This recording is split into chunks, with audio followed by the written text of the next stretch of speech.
क्या आपने कभी सोचा है कि अमीर क्यों अमीर हैं? दोस्तों, क्या आपने कभी ये सवाल खुद से पूछा है कि कुछ लोग आईआईटी से पास होकर भी गरीब रह जाते हैं और कुछ 10वीं फेल अरबती बन जाते हैं? क्यों वॉरेन बफेट जैसे लोग दुनिया के सबसे अमीर लोगों में से हैं, जबकि वे कोई पीएचडी नहीं है? और क्यों कुछ लोग लाखों कमाकर भी गरीब महसूस करते हैं, जबकि कुछ हजारों में खुश रहते हैं? आज मैं आपको एक ऐसी किताब के बारे में बताने जा रहा हूं जो इन सभी सवालों के जवाब देती है। ये किताब सिर्फ पैसे की नहीं, बल्कि इंसानी दिमाग की कहानी है। यह है the psychology of money by Morgan Housel. सुनिए, ये किताब 40 लाख से ज्यादा कॉपीज बिक चुकी है और 53 भाषाओं में ट्रांसलेट हो चुकी है और आज तक की सबसे बेस्ट फाइनेंस बुक्स में से एक मानी जाती है। लेकिन यह कोई टिपिकल फाइनेंस बुक नहीं है। इसमें कोई कॉम्प्लेक्स फॉर्मूलाज नहीं है, कोई स्टॉक चार्ट्स नहीं है। यह किताब आपको बताती है कि पैसे का खेल सिर्फ मैथमेटिक्स का नहीं, साइकोलॉजी का है। यह बताती है कि कैसे हमारे इमोशंस, हमारे चाइल्डहुड एक्सपीरियंसेस, हमारा डर और हमारा लालच हमारे फाइनेंशियल डिसीजंस को कंट्रोल करते हैं। तो अगर आप चाहते हैं कि आज के बाद आपका पैसे के साथ रिलेशनशिप हमेशा के लिए बदल जाए, तो इस वीडियो को एंड तक देखिए। और हां, सब्सक्राइब बटन भी दबा दीजिए, क्योंकि आज के बाद आप डेफिनेटली और भी ऐसी लाइफ चेंजिंग बुक्स के समरी सुनना चाहेंगे। दोस्तों, पहले मैं आपको बताता हूं कि ये किताब किसने लिखी है। मॉर्गन हाउसल एक फाइनेंशियल राइटर है जो द कोलैबोरेटिव फंड में पार्टनर है। ये एक वेंचर कैपिटल फर्म है, लेकिन इनकी स्पेशलिटी ये है कि ये कॉम्प्लेक्स फाइनेंशियल कॉन्सेप्ट्स को सिंपल स्टोरीज के थ्रू एक्सप्लेन करते हैं। मॉर्गन ने पहले द वॉल स्ट्रीट जर्नल और द मोटली फूल के लिए लिखा है। ये 2 बार बेस्ट इन बिजनेस अवार्ड जीत चुके हैं, society of American business editors and writers से, और न्यूयॉर्क टाइम्स सिडनी अवार्ड भी मिला है। 2022 में मार्केट वॉच ने इन्हें 50 most influential people in markets में से एक बताया था। लेकिन सबसे इंटरेस्टिंग बात यह है कि मॉर्गन खुद कहते हैं कि वे कोई फाइनेंशियल जीनियस नहीं है। वे सिर्फ ह्यूमन बिहेवियर को समझते हैं और यह जानते हैं कि पैसे के मामले में लोग कैसे सोचते हैं। यही कारण है कि उनकी किताब इतनी रिलेटेबल और प्रैक्टिकल है। चैप्टर 1 से 2, आप पागल नहीं हैं। हर किसी का अपना नजरिया है। अब मैं आपको इस किताब के सबसे इंपॉर्टेंट लेसन्स बताता हूं। पहला लेसन यह है कि नो वन इज क्रेजी, कोई भी पागल नहीं है। क्या मतलब है इसका? देखिए, मान लीजिए आपके 2 दोस्त हैं, राहुल और अमित। राहुल हमेशा शेयर्स में इन्वेस्ट करता है, जबकि अमित सिर्फ फिक्स्ड डिपॉजिट्स में पैसा रखता है।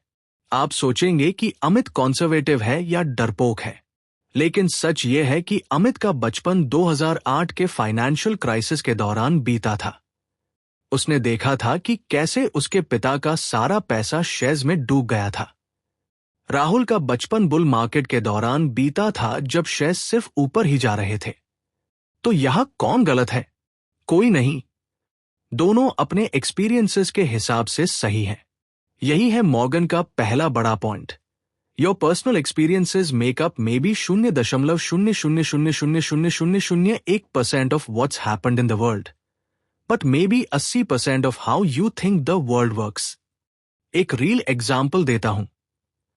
एक 990S में जो लोग यंग थे, उन्होंने देखा कि टेक स्टॉक्स आसमान छू रही थी। वे आज भी टेक में ज्यादा इन्वेस्ट करते हैं। लेकिन जिन लोगों ने 2000 का .com क्रैश देखा था, वे आज भी टेक स्टॉक से डरते हैं। चैप्टर 3 से 4, कभी भी बस नहीं होता, नेवर इनफ। अब आता है दूसरा बड़ा लेसन, नेवर इनफ। ये चैप्टर सुनकर आपके रोंगटे खड़े हो जाएंगे। मॉर्गन बताते हैं बर्नी मदोफ की कहानी। यह आदमी दुनिया का सबसे बड़ा फाइनेंशियल फ्रॉड करने वाला था। लेकिन सबसे शॉकिंग बात यह थी कि मदोफ के पास फ्रॉड करने से पहले भी अरबों डॉलर थे। फिर भी उसे लगा कि यह काफी नहीं है। भारत से एक एग्जाम्पल देता हूं। रजत गुप्ता, भारतीय ओरिजिन का यह आदमी मैकिन्सी कंपनी का वर्ल्ड वाइड मैनेजिंग डायरेक्टर था। गोल्डमन सैक्स के बोर्ड पर था। नेट वर्थ $100 मिलियन से ज्यादा था। फिर भी वह इनसाइडर ट्रेडिंग करके जेल गया। क्यों? क्योंकि उसे लगता था कि उसके पास इनफ नहीं है। यहां सबसे इंपॉर्टेंट लेसन यह है, there is no reason to risk what you have and need for what you don't have and don't need. सोचिए, क्या होता है हमारे साथ? हमारी सैलरी 50,000 है तो हम सोचते हैं 1,00,000 में खुश हो जाएंगे। 1,00,000 हो जाए तो 2,00,000 चाहिए। ये गोल पोस्ट हमेशा आगे बढ़ता रहता है। सोल्यूशन क्या है? इनफ को डिफाइन करना। अपने लिए डिसाइड कर लेना कि कितना पैसा होने पर आप सैटिस्फाई हो जाएंगे, और फिर उससे ज्यादा के लिए रिस्क नहीं लेना। चैप्टर 5 से 6, कंपाउंडिंग का जादू, आइंस्टाइन का 8वां अजूबा। अब आता है सबसे powerful concept, compounding. Albert Einstein ने कहा था कि कंपाउंड इंटरेस्ट दुनिया का 8वां वंडर है। वॉरेन बफेट की कहानी सुनिए। आज वे दुनिया के सबसे अमीर लोगों में से हैं, लेकिन क्या आप जानते हैं कि उनकी 99% वेल्थ उन्होंने 50 साल की एज के बाद बनाई है? यह सब कंपाउंडिंग का कमाल है। एक सिंपल एग्जाम्पल देता हूं। मान लीजिए 2 भाई हैं, संजय और विजय। संजय 25 साल की एज से हर महीने 5,000 रुपीज इन्वेस्ट करना शुरू करता है। 35 साल की एज तक, सिर्फ 10 साल तक। Total investment 6 lakh rupees. Vijay 35 साल की एज से 10,000 रुपीज हर महीने इन्वेस्ट करना शुरू करता है और 60 साल तक करता है, 25 साल तक। Total investment 30 lakh rupees. 12% annual return के साथ 60 साल की एज में संजय के पास होगा 2.2 करोड़ रुपीस। विजय के पास होगा 1.8 करोड़ रुपीस। देखा, कम पैसा इन्वेस्ट करके, कम टाइम तक इन्वेस्ट करके भी संजय के पास ज्यादा पैसा है। यही है कंपाउंडिंग का power. Time in the market beats timing the market. Chapter 7 से 8, अमीर बनना वर्सेस अमीर रहना, डिफरेंट गेम्स। यहां मॉर्गन बताते हैं कि गेटिंग वेल्दी और स्टेइंग वेल्दी 2 अलग गेम्स हैं। अमीर बनने के लिए आपको रिस्क लेना पड़ता है, एग्रेसिव होना पड़ता है, वो ऑप्टिमिस्टिक होना पड़ता है। लेकिन अमीर रहने के लिए आपको वो कॉन्जर्वेटिव होना पड़ता है, हम्बल रहना पड़ता है, पैरानॉइड रहना पड़ता है, हमेशा वर्स्ट केस सिनारियो के लिए रेडी रहना। जेस्से लिवरमोर का एग्जाम्पल देते हैं मॉर्गन। यह आदमी एक 920S में अमेरिका का सबसे सक्सेसफुल स्टॉक ट्रेडर था। उसने 1929 के क्रैश में $100 मिलियन कमाए थे, आज के हिसाब से 1.5 बिलियन। लेकिन फिर वो सब कुछ खो बैठा और सुइसाइड कर लिया। क्यों? क्योंकि वह समझ नहीं पाया कि वेल्थ बनाना और वेल्थ को मेंटेन करना 2 अलग स्किल्स हैं। भारत से एग्जाम्पल देता हूं। 2000S में बहुत से रियल एस्टेट इन्वेस्टर्स थे जिन्होंने प्रॉपर्टी प्राइसेस बढ़ने पर करोड़ों कमाए, लेकिन फिर वे उस पैसे को और रिस्की इन्वेस्टमेंट्स में लगा दिया। 2008 के क्राइसिस में सब कुछ गवा बैठे। लेसन, वेल्थ बनाने के बाद अपनी स्ट्रैटेजी चेंज कर लेनी चाहिए। अब गोल मल्टीप्लिकेशन नहीं, प्रिजर्वेशन होना चाहिए। चैप्टर 9 से 10, फ्रीडम, पैसे का असली मतलब। यहां मॉर्गन सबसे ब्यूटीफुल लेसन देते हैं। वे कहते हैं कि money's greatest intrinsic value is its ability to give you control over your time. क्या मतलब है इसका?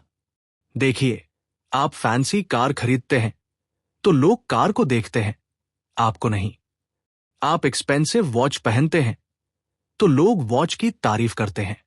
लेकिन अगर आपके पास इनफ मनी है तो आप सुबह अपनी मर्जी से उठ सकते हैं, अपना बॉस चूज कर सकते हैं, या खुद का बॉस बन सकते हैं। वह अपने बच्चों के साथ टाइम स्पेंड कर सकते हैं, हॉबीज के लिए टाइम निकाल सकते हैं। यही है true wealth. Being able to do what you want, when you want, with who you want, for as long as you want. मैं आपको एक रियल स्टोरी बताता हूं। मेरे एक फ्रेंड के पापा एक मल्टीनेशनल कंपनी में वीपी थे। अच्छी सैलरी थी, बंगलो था, लक्जरी कार थी। लेकिन वे हमेशा स्ट्रेस में रहते थे। ऑफिस से लेट आते थे, फैमिली के साथ टाइम नहीं था। एक दिन उन्होंने सब कुछ छोड़ दिया और अपना स्मॉल बिजनेस शुरू किया। सैलरी आधी हो गई, लाइफस्टाइल सिंपल हो गई, लेकिन आज वे सबसे खुश हैं क्योंकि अब उनका टाइम उनके कंट्रोल में है। चैप्टर 11 से 15 प्रैक्टिकल लेसन्स डेली लाइफ में कैसे अप्लाई करें। अब मैं आपको कुछ प्रैक्टिकल लेसन्स देता हूं जो आप आज से ही अप्लाई कर सकते हैं। 1. High savings rate, high income. यह सबसे इंपॉर्टेंट लेसन है। आप 50,000 कमाकर 40,000 में जी सकते हैं, तो आप 5 लाख कमाकर 4 लाख में भी जी सकते हैं। लेकिन आप 50,000 कमाकर 60,000 स्पेंड करते हैं, तो आप 5 लाख कमाकर भी 6 लाख स्पेंड करेंगे। 2. इमरजेंसी फंड, आपकी फाइनेंशियल सिक्योरिटी। हमेशा 6 से 12 महीने का एक्सपेंस इमरजेंसी फंड में रखिए। यह फंड आपको फ्रीडम देता है। जॉब खराब लगे तो छोड़ सकते हैं, हेल्थ इमरजेंसी आए तो टेंशन नहीं लेनी पड़ेगी। 3. Don't try to impress others. मैं आपको एक फनी फैक्ट बताता हूं। जब आप फिरारी देखते हैं तो आप फिरारी के बारे में सोचते हैं, उसके ऑनर के बारे में नहीं। तो एक्सपेंसिव थिंग्स खरीदकर इंप्रेस करने की कोशिश बेकार है। 4. Stay humble. मार्केट में हमेशा हम्बल रहें। आज प्रॉफिट हो रहा है तो यह सोचकर मत बैठ जाइए कि आप एक्सपर्ट हैं। मार्केट किसी को नहीं छोड़ती। 5. Plan for multiple scenarios. हमेशा मल्टीपल सिनारियोज के लिए प्लान बनाइए। बेस्ट केस, वर्स्ट केस और मोस्ट लाइकली केस। अब मैं आपको कुछ रियल इंडियन एग्जाम्पल्स देता हूं। धीरू भाई एक पेट्रोल पंप अटेंडेंट थे, लेकिन उन्होंने कंपाउंडिंग की पावर को समझा था। छोटे छोटे प्रॉफिट्स को री इन्वेस्ट करते गए और आज रिलायंस ग्रुप बनाया। बिग बुल भी मिडिल क्लास फैमिली से थे। उन्होंने 5,000 रुपीज से शेयर मार्केट में शुरुआत की थी, लेकिन पेशेंस और डिसिप्लिन के साथ थाउजेंड्स ऑफ क्रोर्स का एम्पायर बनाया। मैं आपको अपने गांव के एक अंकल की स्टोरी बताता हूं। वे एक गवर्नमेंट टीचर थे। सैलरी सिर्फ 15,000 थी, लेकिन हर महीने 5,000 रुपीज सिप में डालते थे। 25 साल बाद उनके पास 2 करोड़ रुपीज हो गए थे। यह सब पॉसिबल है कंपाउंडिंग और डिसिप्लिन के साथ। दोस्तों, मैं इस वीडियो को एक पावरफुल मैसेज के साथ एंड करना चाहता हूं। आज आपने जो भी सुना है, यह सिर्फ इंफॉर्मेशन नहीं है, यह ट्रांसफॉर्मेशन की शुरुआत है। मॉर्गन हाउसल की यह किताब सिर्फ फाइनेंस के बारे में नहीं है, यह आपकी लाइफ फिलॉसफी के बारे में है। याद रखिए, आपकी फाइनेंशियल सक्सेस आपकी इंटेलिजेंस पर नहीं, आपके बिहेवियर पर डिपेंड करती है। और टाइम मार्केट में beats timing the market. Enough को डिफाइन करना सबसे इंपॉर्टेंट स्किल है, और ट्रू वेल्थ फ्रीडम है, फ्लैशी लाइफस्टाइल नहीं। आज से ही शुरू कर दीजिए। पहले अपना इमरजेंसी फंड बनाइए, फिर सिस्टमैटिक इन्वेस्टमेंट प्लान शुरू कीजिए, और सबसे इंपॉर्टेंट, पेशेंट रहिए। वॉरेन बफेट ने कहा था, someone sitting in the shade today because someone planted a tree a long time ago. आज आका ट्री प्लांटिंग का दिन है। 20 साल बाद आप उस शेड में बैठकर इस वीडियो को याद करेंगे और मुस्कराएंगे। अगर यह वीडियो आपको वैल्यूएबल लगा तो लाइक कीजिए, शेयर कीजिए, और हमारे चैनल बुक रीडर्स को सब्सक्राइब जरूर कीजिए। कमेंट्स में बताइए कि आपने आज से क्या शुरू करने का डिसाइड किया है। याद रखिए, साइकोलॉजी ऑफ मनी सिर्फ एक बुक नहीं है, यह आपकी फाइनेंशियल फ्रीडम का रोड मैप है। आपका फाइनेंशियल ट्रांसफॉर्मेशन आज से शुरू होता है। All the best.